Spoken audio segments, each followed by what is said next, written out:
আসসালামু আলাইকুম। আপনারা সবাই কেমন আছেন? আশা করি সবাই ভালো আছেন। শীত আসি করতেছে। আর এই মুহূর্তে আজকে আমাদের কক্সবাজার যাওয়ার ট্যুর। তো ট্যুরের আগে একটা উৎসব ভাব সবার মধ্যে চলে আসে। আমাদের মধ্যেও চলে আসছে। তাই জন্য দুপুরে বাসা থেকে খাবার-দাবার আনানোর প্যারায় আর যাই নাই। এই যে চলে আসছি মোল্লার বিরিয়ানিতে। আপনারা দেখতে পাচ্ছেন মোল্লার বিরিয়ানির যে রেটটা আছে একটু মন দিয়ে দেখে নেন যে এর কোনটার কী দাম। তো যেটা হয় বেসিক্যালি যে আমি এখানে আসি কোনটা পরিচিত অপরিচিত যেহেতু আমি খেতে পছন্দ করি আমার জন্য ব্রেন ফ্যাক্টর না খুব একটা।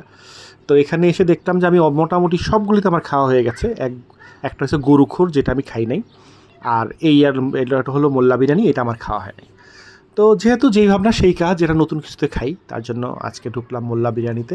এখানে এসে একটা বিফ খিচুড়ি অর্ডার করছি। এটার দাম হলো ১৪০ টাকা। সাথে বোরহানি অর্ডার করছি ৩৫ টাকা পার গ্লাস। হাফ লিটারের দাম ৭০ টাকা। এটা ইউজুয়াল সব জায়গায় একই রকম। তো এদের এই খিচুড়িটা খেয়ে আপনি গোস্ত গুনতে পারবেন না কয় পিস গরুর গোস্ত তারা দিচ্ছে, কারণ এত ছোটো ছোটো করে দিয়েছে যে বোঝা গোনা বড়ই মুশকিল। এটা একটা স্ট্র্যাটেজি, ভালো স্ট্র্যাটেজি, খেতেও খারাপ লাগে নাই, কিন্তু এদের চালটা আমার কাছে একটু শক্ত মনে হয়েছে।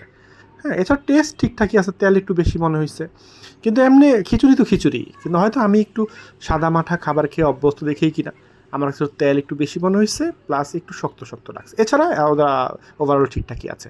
তো আমার মতো যারা এক্সপেরিমেন্ট করতে পছন্দ করে তারা চাইলে এখানে খেয়ে দেখতে পারেন। সবাই ভালো থাকবেন, আল্লাহ হাফিজ।